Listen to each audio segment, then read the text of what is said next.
Hi, Risto Martinen here. Episode 5 is with Dr. Kevin Richards. He's an assistant professor at the University of Illinois, Champaign-Urbana, and is truly one of the great young scholars in our field. In his early career, he's focused a lot on teacher socialization and does a great job outlining that theory in a side-by-side podcast released with this article breakdown. And I think one of the most interesting pieces here is that, as he states, teacher socialization theory really emerged from the field of physical education, which is relatively rare as we tend to borrow from other fields and use it in physical education, not the other way around. So Dr. Richards is also a co-host of our podcast, and we will eventually have him on this side of the mic. But for now, here he is breaking down the article.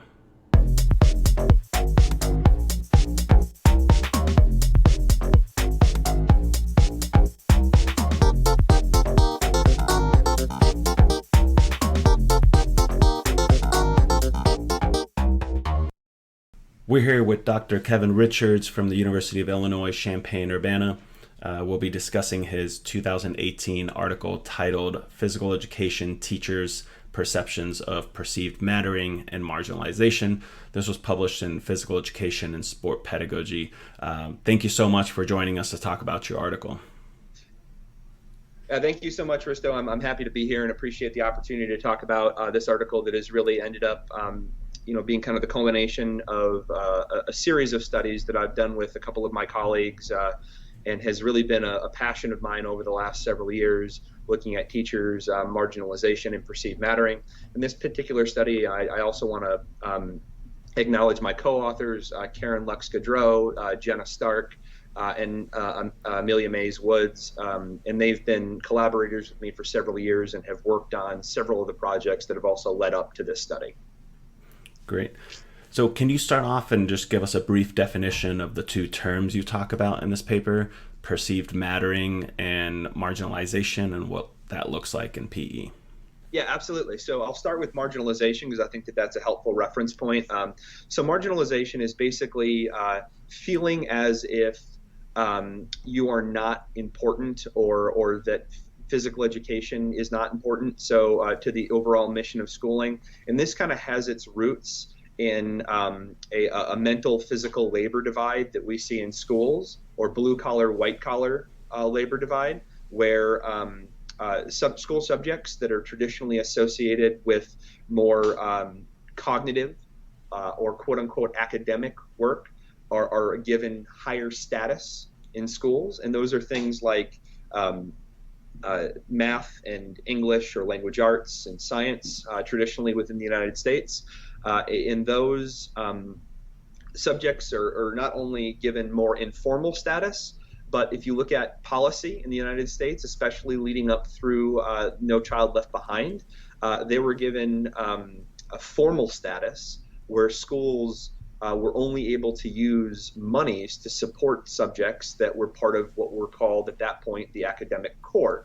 And so if you have things like those that are central, other things that are not included in that group are more peripheral or marginal, and that's like physical education. And that has repercussions for teachers, both in terms of the subject, not receiving enough support, financial or otherwise, large class sizes, limited resources, all those kinds of things. And then perceived mattering is kind of the inverse of that. So if you put perceived mattering and marginalization on a spectrum, they'd be kind of opposite ends of the continuum.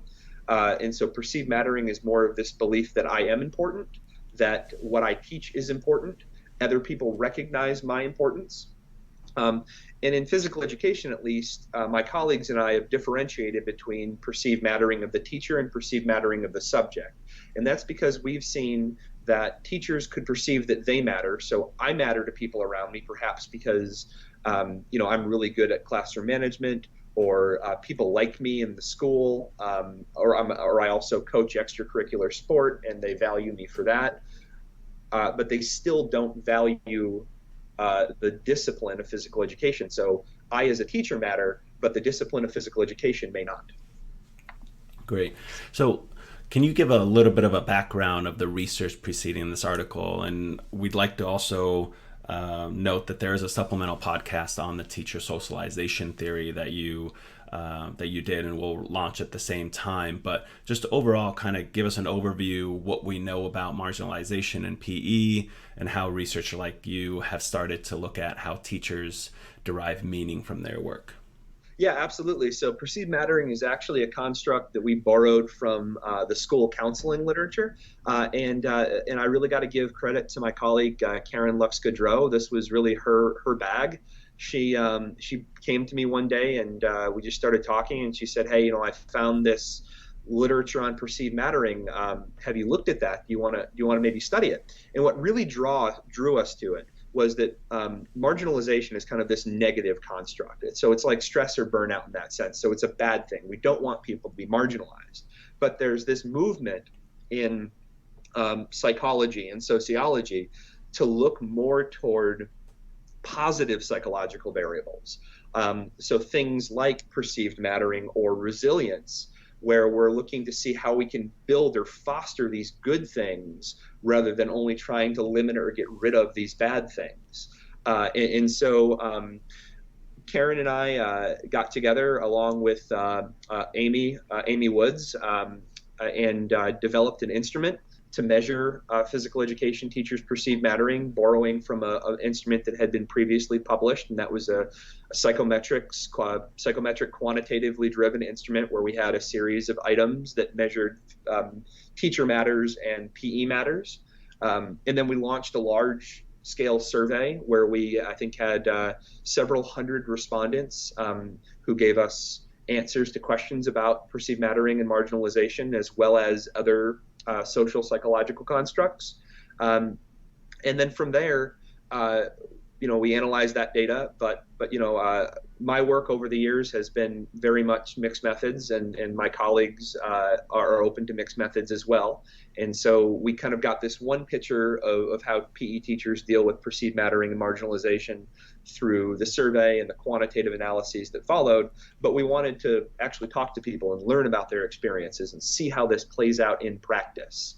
And so that's what kind of led us to this study. So the participants in this paper were 30 PE teachers who had previously participated in a larger scale survey study that preceded this. So we had several hundred emailed out to select 30 and then did in-depth interviews with them. So in your results section after those interviews, you list 3 main themes. Can you take us through those? Yeah, in doing these interviews and looking at the data, we wanted to understand teachers' perceived mattering and marginalization, but we also wanted to account for how perceived mattering has been differentiated between teacher matters and physical education matters. So you'll notice that comes up in our themes as well. And so the first theme is really related to how the perceived mattering of physical education as a discipline can be enhanced. And so what we see is that key stakeholders supporting and valuing physical education is one of the primary ways that the discipline's relevance can be enhanced. And so this really goes back to the point, you'll hear me talk about this again later, people matter. Relationships matter. Teaching is a very relational form of work. We're interacting with children in classrooms pretty much all day, or in gymnasiums in the case of physical education, and then we're interacting with colleagues and administrators who all frame our workplace experiences. And so when teachers feel as if the discipline of physical education is valued and supported, they perceive that it matters more. So that was kind of the first part of that theme. The second part related to how teachers could play a more active role in enhancing the perceived mattering of physical education through advocacy. And so in the supplemental podcast that Risto referenced before, you heard me talk about advocacy as well. And so this is just the idea that we can play an active role as physical educators to enhance the viability or visibility of our discipline. And when that happens, the teachers feel as if PE matters more, and that makes more sense if you advocate to people and you show them the relevance and importance of what you're doing. They start to think that it matters more, and then that kind of builds us up a little bit as teachers. So the second theme related to how mattering can be challenged through experiences of marginalization. And so this goes back to that point before about how marginalization and perceived mattering are kind of on two ends of a spectrum. So, but what was really interesting in this study was that teachers felt both instances of marginalization and perceived mattering within the same school setting and from the same people at times. So it's not an all or nothing experience. You get kind of flashes of mattering and flashes of marginalization. And sometimes the teachers in this study felt as if PE, for example, was a dispensable commodity. It was something that, other teachers and school administrators essentially took the stance, well, if we have the time and space to do this, great, but it's going to be the first thing that gets cut if we need to put more effort, time, or money somewhere else. It's going to get taken, gym space is going to get taken away if we have an assembly or a band performance or something else going on that is a special school event. That special event's going to take precedence over the discipline of physical education, at least for that day. So that kind of beat PE teachers down a little bit. On the one hand, they did feel important, but on the other hand, they keep getting these messages from their colleagues and administrators that they're not. Some were also kind of implicitly or explicitly told that PE is nothing more than a service to others. In elementary school environments, the kind of implication there is that PE is a break in the day so that classroom teachers can get a rest and have their planning time. So they take their students to the gym, drop them off, and then come pick them up at the end of the period. And during that time, they get kind of a break. And that's important, but it's only important in the sense that it is giving somebody else a break. So it's serving others. The other way that PE was viewed as a service to others was in instances where schools or administrators or other teachers recognized that there is emerging evidence that suggests that physical education or physical activity in a broader sense can lead to increased academic performance in the classroom. And so in these instances, teachers or administrators might be saying, yeah, we need physical education because it helps our students do better on these tests.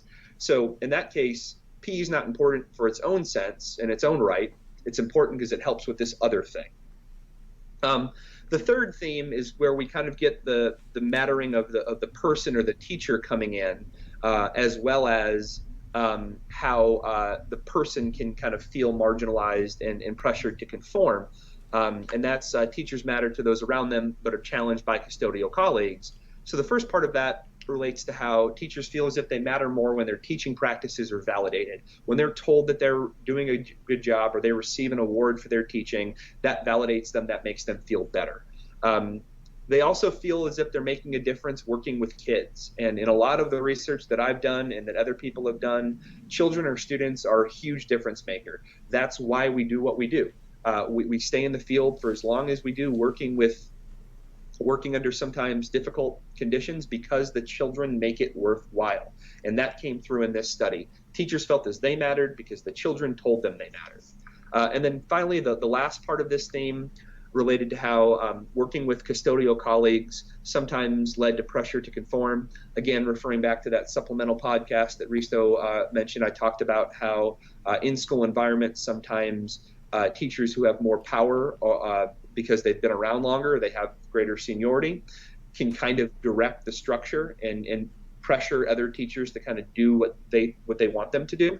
And that came through here. We had a couple of teachers talk about how they came into their school environments with innovative ideas, but felt like they had to kind of do what the other teachers around them were doing because they were kind of implicitly or explicitly told that they had to.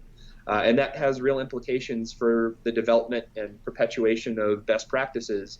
If we have teachers who are graduating from our teacher education programs who are well trained, but then they go to schools and are told that they can't teach how they were taught to teach, there's a disconnect there. Yeah, absolutely. And I think the project that you did provides a great insight into the in-service teacher and how they deal with and sometimes successfully fight against being marginalized teacher and a marginalized subject.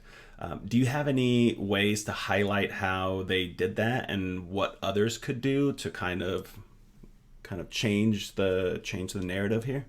Yeah, absolutely. So a couple of things. First of all, I think it starts with teacher education. While this study in particular looked at in-service teachers. We've done some other research looking at pre-service teachers, and I really believe, and my colleagues do as well, that schools are socio-political environments, and as socio-political environments, there are pressures that come from colleagues as teachers have to kind of navigate what they believe physical education should be about versus what their colleagues and administrators think it should be about. It's especially hard if you've got a new teacher coming into an environment where PE has really just kind of been a sport model or roll out the ball up until that point. And then coming in and trying to change that culture when everybody else has different expectations can be hard. So, we think that it's best to start during teacher education and to talk to students and give them opportunities to practice kind of navigating these politics during field experiences. We really look toward both opportunities to get out into the field and work with people, and then kind of safer on-campus environment, more on-campus opportunities through things like case studies, where you can learn about a teacher who's experiencing marginalization, and then talk through strategies on how you can how they might be able to improve their situation, and then really dissect the situation and talk about the political ramifications. So if you stand up and say, no, that's not what this is about, we can't have that here, but you're working with somebody who's kind of been around the school for 30 years and kind of rules the roost, that's going to be challenging. So how can you kind of get through that? So it really begins with teacher education and preparation. But once teachers are in schools, we've seen that relationships, again, are critical. Building relationships with other people. So going out of your way to, become friendly with your principal, to become friendly with your colleagues, to show, and then that opens doors, because if they like you as a person and they see the value of having you at the school, then that opens the doors to be able to talk about, well, let me tell you what I did in PE today. Let me tell you about all the great things that we're doing. This is how we're helping students learn the importance of lifelong movement. Oh, and by the way, on top of all the great things that physical education does for its own sake, it can also help with these other things. Like we can do cross-curricular integration and build math and reading into our lessons. I think that relationships are the first part. Second part that kind of builds off of that is advocacy. And that could be, advocacy, I think we laid out a few years ago, kind of a 4-tiered process to be a good advocate. The first relates to just understanding what quality practice is, and that's what you should get through your physical education teacher ed program. The second part is doing that, so implementing quality practices. The third is illustrating and telling others what you're doing and why it's a quality practice before there's a problem. Then, in some cases, physical education might be threatened with reductions or cuts. Then standing up in those particular situations and reinforcing the importance of PE. But this kind of four-phased approach is more proactive in the sense that it puts the onus on teachers to say what they're doing and demonstrate the quality of their programs before there are threats or problems rather than only after. All right, so can you kind of summarize this in a couple key points for us? Yeah, so I think I'll just leave everybody with kind of 2 takeaways, 2 kind of big picture discussion points from this study. The first is that, and I alluded to this before, but perceived mattering and marginalization are not an all or nothing situation. Teachers feel a combination of perceived mattering and marginalization in their schools, sometimes from the same people within the same day. You might have a teacher who validates what you're doing in one moment, and then 5 minutes later says something that leads you to feel marginalized. And so what we're kind of hypothesizing is that it's the totality of those experiences, those little micro experiences of marginalization or perceived mattering, that lead people to kind of place themselves on that continuum overall as I feel as if I matter more or as if I feel more marginalized. The second finding, and I didn't allude to this, but it's something that really troubled my colleagues and I, was that we saw evidence of teachers beginning to accept their marginalized status. So this occurs when you have a teacher who essentially says, I'm only here to give the kids a break in the day. I'm only here because academic enrichment's important and I can help with that. I'm only here so kids can run around and get their energy out. So it's kind of accepting that fact that I'm not as important as other people. And first of all, that can't feel good as a teacher to come to that place. And second of all, it has ramifications for the discipline in a larger sense, because if you've kind of accepted the fact that you're just there as an exercise break for kids, then you're probably not as passionate about what you're doing, and you're probably not using as high of quality practices. So yeah, physical education does these other things, like gives kids a break to get up and move. It can help with academic enrichment through integration, but it's also important in and of its own right for the development of lifelong habits that promote health. All right, so thank you so much for your time. I think it's a really fascinating peek into the minds of physical educators, and I have a feeling that many PE teachers have felt some, if not all, of these feelings in their practice, and hopefully we can continue to build community to support teachers and to also make some changes at the teacher education level at universities to prepare our future educators to combat these potentially marginalized experiences and start to really redefine it.